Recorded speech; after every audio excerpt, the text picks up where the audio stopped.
नमस्कार दोस्तों, स्वागत है एक बार फिर आपका अपने YouTube channel simple pharmacy study में। दोस्तों आज के इस वीडियो में बात करेंगे हिकअप्स के बारे में। यानी कि कई बार क्या होता है कि आपके अचानक से हिचकियां आने लगती हैं। अब हिचकियां आना तो ये एक मोस्ट कॉमन जो है कंडीशन है, लेकिन कई बार क्या होता है कि लोगों को लंबे समय तक हिचकियां आती हैं या फिर बार बार हिचकियां आती हैं। तो आज के इस वीडियो में हम समझेंगे कि ये जो हिकअप्स है, हिचकियों के क्या कारण हैं और इसका उपचार क्या है, कौन सी दवाइयां इसमें दी जाती हैं। उससे पहले दोस्तों आपको यह जानना बेहद ज्यादा जरूरी है, ये हिचकी आखिरकार है क्या और इसका संबंध हमारे शरीर से कौन से अंग से है। तो चलिए सबसे पहले वो आपको बताते हैं। इससे पहले अगर आप चैनल पे पहली बार आए हैं तो चैनल को सब्सक्राइब करें, अपना प्यार जरूर दिखाएं। बात करें दोस्तों कि ये जो हिचकी है ये आखिरकार है क्या। तो दोस्तों हिचकी यानी कि हिकअप्स आपके डायाफ्राम की बार बार होने वाली ऐंठन स्पाज्म है। दोस्तों मैं आपको बता दूं, जब आप सांस लेंगे तो आपका जो ये डायाफ्राम है ये नीचे की ओर बढ़ता है और जब आप सांस छोड़ते हैं तो जो आपका डायाफ्राम है वो ऊपर की ओर बढ़ता है। आप डायाफ्राम के बारे में समझ गए होंगे। अब आपको इसके पीछे का एनाटॉमी समझाने का प्रयास करते हैं। दोस्तों जब आपको हिचकी आती है तो उसमें दो चीजें होती हैं। पहली चीज, जो आपका डायाफ्राम है वो सांसों के बीच नीचे की ओर खींचता है जिससे आप हवा अंदर खींचते हैं। दूसरी चीज, अधिक हवा को अंदर आने से रोकने के लिए आपका जो ग्लोटिस है, ओक्कल कार्ड के बीच का जो रिक्त स्थान है, स्पेस है, वो बंद होता है। इन क्रियाओं से हिचकी की हिच ध्वनि उत्पन्न होती है। हिचकी की प्रक्रिया बहुत तेजी से होती है और आप आमतौर पर उपचार के बिना कुछ मिनटों से लगाकर कुछ देर में ही अपने आप ही सही हो जाते हैं। कोई इलाज की जरूरत नहीं पड़ती। बात कर लेते हैं दोस्तों, ये जो हिकअप्स है, हिचकी है, इसके पीछे के आखिरकार कारण क्या क्या हैं और अगर आपको लगातार 2, 3 या 4 दिन लगातार हिचकी आ रही है तो उसके क्या कारण हैं। तो वीडियो में अंत तक बने रहना। दोस्तों मैं आपको बता दूं, इसका कारण क्लियर अभी तक नहीं पता है कि भाई हिचकी आने का क्या कारण है। बहुत से रीजन की वजह से आपको हिचकियां आ सकती हैं। सबसे पहला कारण तो यही है कि अगर आपके ब्लड में कार्बन डाइऑक्साइड का जो लेवल है वो बहुत ज्यादा कम है तो आपको हिचकियां आ सकती हैं। इसके अलावा कुछ नर्व हैं, 2 नर्व हैं, अगर उनमें किसी प्रकार का इरिटेशन हो जाता है तो वहां पर भी आपको हिचकियां आ सकती हैं। पहली जो नर्व है दोस्तों वो है फ्रेनिक नर्व, जो कि क्या करती है, आपके डायाफ्राम और नेक को जो है जोड़ती है। दूसरी जो नर्व है वो है वेगस नर्व, इमेज में दिख रहा होगा। ये क्या करती है, ये आपके ब्रेन और स्टमक को जो है जोड़ने का काम करती है। और ये जो वेगस नर्व है दोस्तों, ये ब्रीथिंग प्रोसेस का इंपॉर्टेंट पार्ट भी है।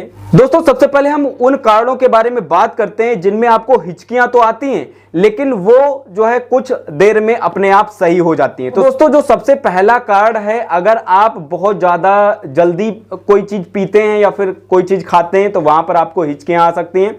इसके अलावा कार्बोनेटेड बेवरेजेस का उपयोग आप करते हैं, एल्कोहल बहुत ज़्यादा मात्रा में पी लेते हैं तो वहाँ पर भी आपको हिचकियाँ आ सकती हैं। इसके अलावा अगर आपके तनाव की समस्या बनी हुई है, एक्साइटमेंट बहुत ज़्यादा है, किसी चीज़ से डर जाते हैं तो वहाँ पर भी आपको हिचकियाँ आ सकती हैं। इसके अलावा अगर आप अपनी नेक को हद से ज़्यादा स्ट्रेच कर देते हैं तो वहाँ पर भी हिचकियाँ आ सकती हैं। कोई दवाई आप उपयोग करते हैं जिसमें से जो मेन है वो एंजाइटी की दवाइयां हो गई, जैसे कि बेंजोडायाज़ेपाइन क्लास की, तो वहां पर भी आपको हिचकियां आ सकती हैं। इसके अलावा अगर आप बहुत ज़्यादा गर्म कोई चीज़ खा लेते हैं या फिर बहुत ज़्यादा ठंडी कोई चीज़ खा लेते हैं तो वहां पर भी आपको हिचकियां आ सकती हैं। इसके अलावा अगर आपका कैंसर का इलाज चल रहा है तो वहां पर भी आपको हिचकियां आ सकती हैं। तो दोस्तों ये हैं वो कारण जिनकी वजह से आपको नॉर्मल हिचकियां आती हैं। अब अगर हम बात करें, अगर आपको जो हिचकी यानी कि हिकअप्स की समस्या है वो लगातार 3-4 दिनों से बनी हुई है, नहीं जा रही है, तो इसके पीछे के क्या क्या कारण हो सकते हैं। तो दोस्तों मैं आपको बता दूं, अगर आपके हिचकियों की समस्या लंबे समय तक बनी रहती है तो ये आपको बहुत ज़्यादा इरिटेट भी कर सकती है, स्ट्रेसफुल भी हो सकता है, यानी कि आपको तनाव की समस्या भी बन सकती है। इसके अलावा दोस्तों इसमें आपको हेल्थ से जुड़ी कोई गंभीर समस्या भी हो सकती है, जैसे कि हो सकता है कि आपके कैंसर या फिर ट्यूमर हो कहीं पर, तो उसकी वजह से ये जो है हिचकियों की समस्या लगातार आपके बनी रह सकती है। इसके अलावा स्ट्रोक हो गया, और साथ ही साथ स्टमक और इसोफेगस का डिसऑर्डर, जिसको गैस्ट्रो इसोफेजियल रिफ्लक्स डिजीज कहते हैं, अगर ये समस्या आपके है तो वहां पर भी जो है आपको हिचकियां आपके आ सकती हैं, लगातार बनी रह सकती हैं। इसके अलावा यूरेमिया हो गया, साथ ही साथ दोस्तों निमोनिया की समस्या हो गई। इसके अलावा बाउल डिजीज, आपके पेट से संबंधित कोई गंभीर बीमारी है तो वहां पर भी आपको जो है लगातार हिचकियां आ सकती हैं। साथ ही साथ दोस्तों इसके अलावा कुछ और भी कंडीशन है, जैसे कि पैनक्रियाटाइटिस हो गया, साथ ही ब्लैडर इरिटेशन हो गया, इसके अलावा हेपेटाइटिस या फिर लीवर का कैंसर हो गया। इन सभी समस्याओं में आपको लंबे समय तक हिचकियां आ सकती हैं। तो दोस्तों ये मैंने आपको बता दिए हिकअप्स यानी कि हिचकी आने के क्या कारण हो सकते हैं। अब वीडियो में आगे की तरफ बढ़ते और बात कर लेते हैं इसके ट्रीटमेंट के बारे में।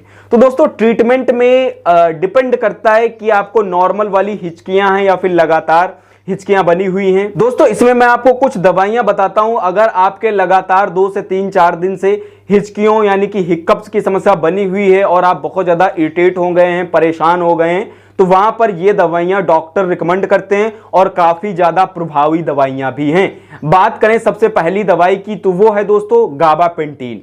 ये जो गाबापेंटीन है दोस्तों, ये प्रभावी ढंग से हिचकी आने की समस्या को खत्म कर देती है। दूसरी जो दवाई है वो है बैक्लोफेन। कई बार डॉक्टर इसको भी रिकमेंड करते हैं। जो ये बैक्लोफेन है ये बेसिकली क्या करती है, जो डायाफ्राम है उसके भाई जो है अत्यधिक उसमें अगर संकुचन होता है, ऐंठन होती है, तो उसके कारण हिचकियां आती हैं। तो ये दवा संकुचन ऐंठन को कम कर देती है, जिससे आपके हिचकियां आने की समस्या दूर हो जाती है। अगली जो दवाई है दोस्तों क्लोरप्रोमाजीन। तो ये 3 दवाइयां मैंने आपको बता दी। इसके अलावा भी हो सकता है डॉक्टर आपको कोई दूसरी दवाई दे। तो दोस्तों यही था आज का वीडियो, हिकअप्स यानी कि हिचकी आने के क्या कारण हैं और इसका उपचार क्या है। उम्मीद करते हैं वीडियो आपको अच्छा लगा होगा। मैं मिलता हूं आपसे अगले वीडियो में, तब तक के लिए जय Hind, Vande Mataram, take care, bye.